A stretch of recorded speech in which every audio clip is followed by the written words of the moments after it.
Alam mo yung naiyak ako pero ayaw ko sanang umiyak kasi ang pangit ko sa camera kaya niwasan ko umiyak. Ayun, yung karanasan sa buhay siguro na parang hirap ibalik. Alam mo yung nangangalakal ako tapos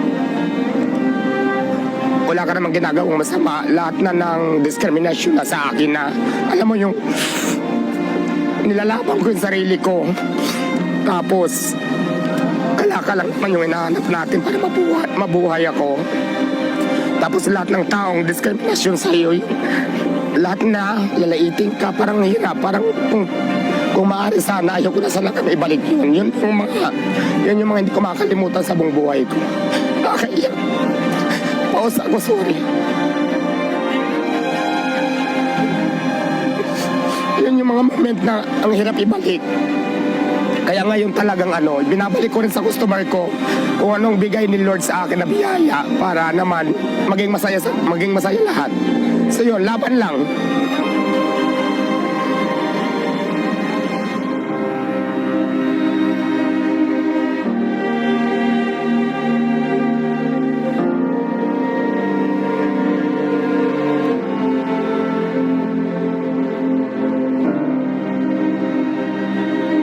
Hindi po ako nahihiya kung ano man po yung mga nakaraan ko kasi nakaraan na yan eh. At saka nangyari yan sa buhay mo, yun yung totoo, yun ang realidad. Bakit ka mahihiya?